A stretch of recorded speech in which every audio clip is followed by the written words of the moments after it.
Las investigaciones que remecen Brasil empiezan a arrojar datos que vinculan directamente a nuestro país con los presuntos delitos de recepción de sobornos. No, primero en ese país fue la operación Castillo de Arena, entre otras varias además, ¿no?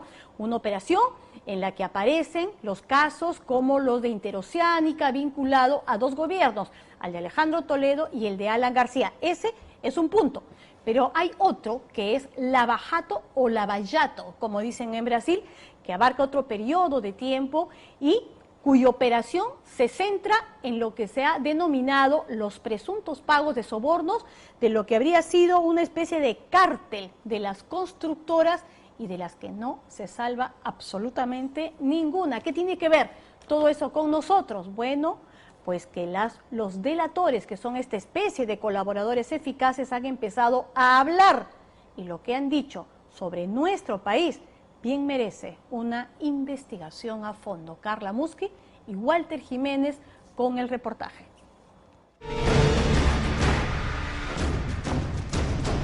El esquema de corrupción más grande y grosero de pago de sobornos a funcionarios públicos y políticos de Brasil también llega al Perú.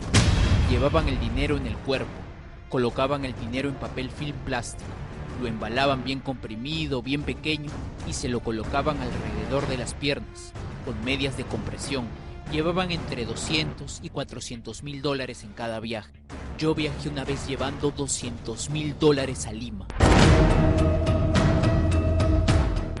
Lava Jato es el nombre de la investigación policial que puso al descubierto que los contratos de la petrolera Petrobras con empresas brasileñas que también operan en el Perú eran arreglados y sobrefacturados previos sobornos.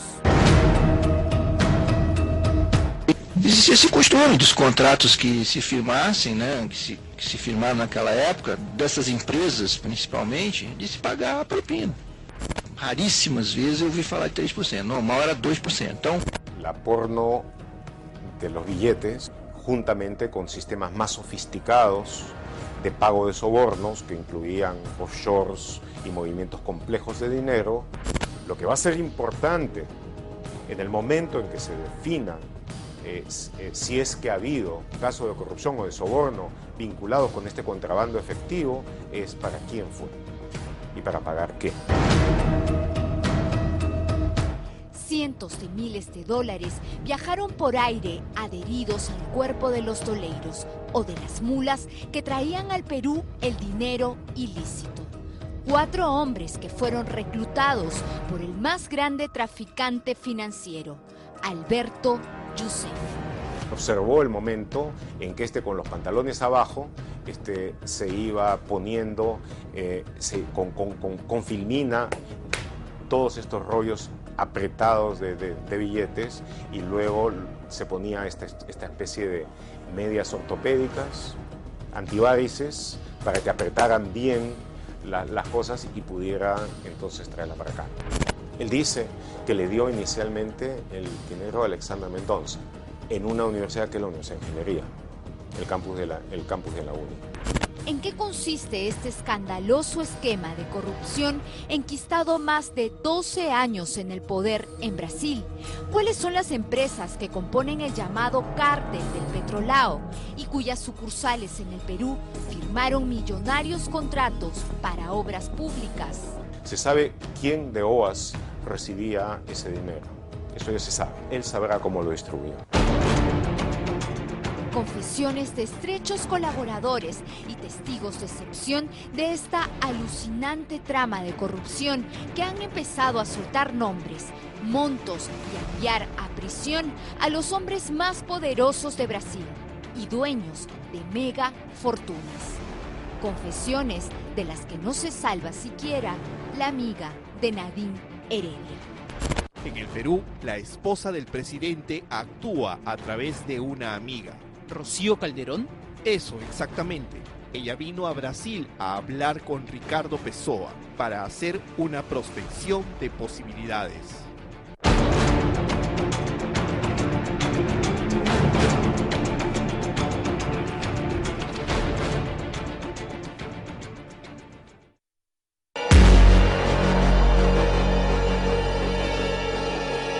Lava Jato es la investigación anticorrupción más grande en la historia de Brasil y Latinoamérica, que ya puso tras las rejas, entre muchos otros, a Marcelo Odebrecht, presidente de la constructora más poderosa de la región. La misma suerte corrió otra gran figura de los negocios, Otávio Azevedo, presidente de la empresa Andrade Gutiérrez y dueño de una fortuna descomunal. Eventualmente, los alcances que puede tener pueden ser históricos para el Perú como lo están siendo para Brasil. En el mismo edificio en el que están presos Marcelo Odebrecht y Otávio Azevedo, también se encuentra el principal operador de esta trama de corrupción, el más importante traficante de dinero ilícito detenido hasta ahora en la investigación Lava Jato, Alberto Youssef, quien es a la vez uno de los principales colaboradores eficaces del caso. Y lo que él empezó a decir, todavía no ha terminado de hablar, pero lo que empezó a decir y se ha hecho público ha estremecido básicamente al establishment brasileño. Nadie imaginó que Youssef, en medio de esta danza de confesiones y aportes a cambio de rebajar su pena, describiría al milímetro cómo funcionó este sistema de transacciones ilegales que él mismo direccionó a diversos países, entre ellos el Perú. Los valores eran llevados a aviones fletados o comerciales, siendo que el primer caso eran acondicionados en mallas y en el segundo eran en el propio cuerpo del declarante y de los subordinados. Youssef, experto en colocar dinero en paraísos fiscales y en personalmente entregar dinero a los políticos más conocidos de Brasil, ha confesado que fue testigo de cómo los directores de grandes constructoras brasileñas se repartían las obras públicas y determinaban montos en presencia de los directivos de Petrobras. Su inflamable testimonio coincidió con el del propio exgerente de la petrolera estatal. Existia esse costume dos contratos que se firmassem, né, que se firmaram naquela época, dessas empresas principalmente, de se pagar a propina. Raríssimas vezes eu ouvi falar de 3%, normal era 2%. Então, ¿cómo se hizo entonces para traficar sobornos al Perú, según dice Youssef, a pedido de las mismas constructoras? Para ello, se reclutó al menos a 4 doleiros o mulas que habrían transportado dinero ilegal entre el 2013 y 2014. Yo personalmente llevé dinero a Lima en una oportunidad. Los de OAS requerían que se hagan pagos en el Perú y se llevó el dinero en cash. ¿Los pagos eran para pagar sobornos? Sí. El más importante doleiro es Leonardo Meireles, un conocido abogado y empresario brasileño. Él ha contado con lujo de detalles para el periodista Gustavo Gorriti del portal IDL Reporteros cómo se dio este sistema de transacciones ilegales. Se entregaba el dinero en un hotel o en la sede de la compañía. Los que llevaban más eran Rafael Angulo y Adarico Negromonte. Son las dos personas que trabajaban en la oficina de Alberto Youssef. En algunas oportunidades, yo vi cómo se preparaban para viajar. Llevaban el dinero en el cuerpo, colocaban el dinero en papel film plástico, lo embalaban bien comprimido, bien pequeño y se lo colocaban alrededor de las piernas, con medias de compresión. Llevaban entre 200 y 400 mil dólares en cada viaje. Yo vi unos 4 o 5 viajes de ellos, entre Rafael y Adarico. Ellos viajaban en vuelos comerciales. Yo viajé una vez llevando 200 mil dólares a Lima. Fue en un avión particular. Llegué y entregué en el mismo aeropuerto. Fue muy rápido. Los otros 2 doleiros y mulas que menciona Meireles son Rafael Angulo, un español brasileño con amplia experiencia en este oficio, y Adarico Negromonte, hermano del exministro brasileño Mário Negromonte. Ellos también burlaron la seguridad de migraciones y tomaron vuelos comerciales desde Sao Paulo sin declarar ante las autoridades los cientos de miles de dólares que llevaban adheridos al cuerpo, oculto entre lo más íntimo de sus seres. Pero ahí no acaba todo. Rafael Angulo, el burrier más veterano, tuvo también un arranque de sinceridad y fue más lejos aún. dijo en su manifestación policial que el dinero para los sobornos que traía al Perú se lo entregó a Alexander Mendoza, nada menos que gerente de contratos de operaciones de Lo de OAS Rafael es verdad. en Lima. Yo presencié que llevaron en total en varios viajes un aproximado de $1.500.000 entre finales del 2012 y 2014. Este es el movimiento migratorio de Rafael Angulo López. Según este documento, efectivamente tuvo 4 entradas al país. La primera fue del 2 al 4 de marzo, la segunda del 14 al 15 de marzo y la tercera del 14 al 15 de junio del 2013. La que ha estado, si recuerdo bien, cercana a Susana Villarán ha sido OAS. Pero OAS ha estado en muchas cuestiones de construcción, ha estado en varios proyectos. Lo que va a ser importante en el momento en que se defina vinculados con este contrabando efectivo es para quién fue y para pagar qué. Angulo ingresó una 4ª vez al Perú. Fue el 14 de enero del 2014, como siempre proveniente de Brasil, y se quedó tan solo 2 días. Ahora ya se sabe por él mismo que vino al país trayendo cash para la sucursal en Lima de la gigante OAS, una constructora que obtuvo contratos por 1.400 millones de soles entre el 2012 y 2014 y cuyas obras fueron inauguradas a lo grande por Marco Valfredo de Asís Ribeiro, entonces presidente de OAS en la capital. Carreteras, hospitales y el centro de convenciones más ambicioso de Lima lo construyó la brasileña OAS. El aporno de los billetes, juntamente con sistemas más sofisticados de pago de sobornos que incluían offshores y movimientos complejos de dinero, me imagino para los gastos de cash más urgentes y necesarios. Ricardo Pessoa, otro funcionario acogido a la llamada delación premiada, es quien ha implicado en este escándalo internacional a la amiga de Nadine Heredia. ¿Cómo? A través de su abogado Tracy Joseph Reinaldet, quien manifestó en el portal IDL Reporteros que su patrocinado se reunió con Rocío Calderón Binatea y con otro personaje llamado Jorge Dirceu.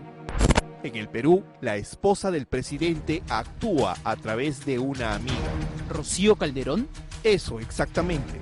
Ella vino a Brasil a hablar con Ricardo Pessoa para hacer una prospección de posibilidades. ¿A qué posibilidades se refiere el abogado de Ricardo Pessoa?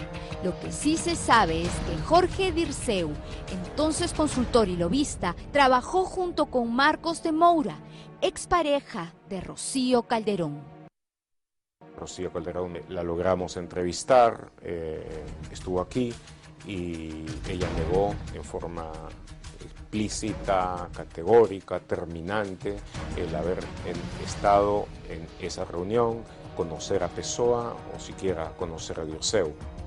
No conozco a ninguna de las personas que me has mencionado. No conozco a Dirceu ni a Ricardo Pessoa. Yo no tengo idea por qué este señor puede conocer mi nombre. Tampoco sé si es que hay interés detrás, pero quien quiera decir mi nombre ahí, sí creo que está buscando no perjudicarme a mí precisamente. Creo que estarían buscando que la pita se rompa por el lado más débil. Panorama se comunicó con el abogado brasileño que nombró a Rocío Calderón Binatea, pero esta vez, según dijo, no podía manifestarse.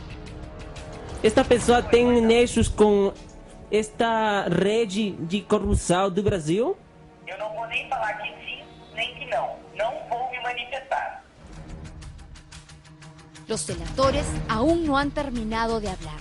Lo que venga a continuación podría ser ya nuestro propio Lavallato, nuestra propia historia de corrupción. Puntualmente, de acuerdo a todas las investigaciones, bajo esta operación Lavallato son 2 las empresas que están mucho más complicadas.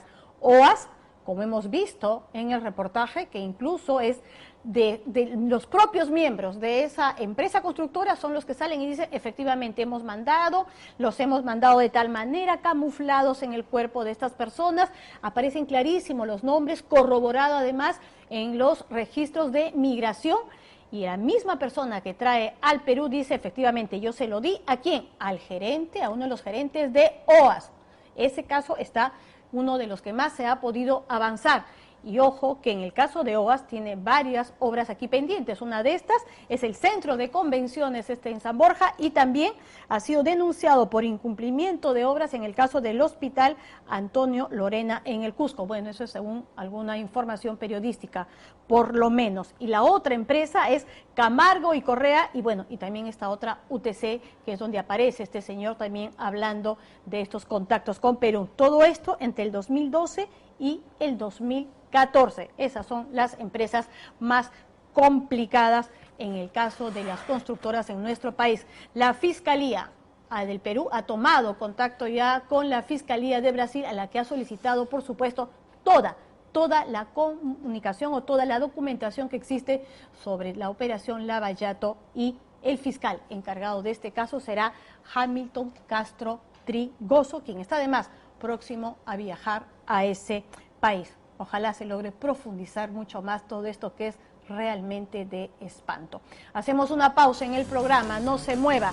Más adelante, pericias contradicen muchas de las versiones del caso de asesinato de este joven Rubén Leiva, y también cómo está avanzando Sendero Luminoso frente a nuestra vista y no queremos darnos cuenta. Un reportaje especial de Vanessa López. Ya volvemos. El cuerpo de Leiva ha sido encontrado en este depósito de buses. Había sido asesinado brutalmente por su mejor amigo, Harold Maldonado.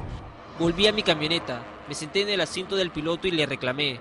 Me descontrolé y lo golpeé varias veces en el rostro gritándole "te odio", hasta que dejó de respirar. Pero contó una historia que la ciencia podría desbaratar. Miren la distancia que debo de tener yo para poder ocasionar una lesión. Entonces ese golpe no se pudo dar acá, porque se chocaba en el techo. Lógicamente.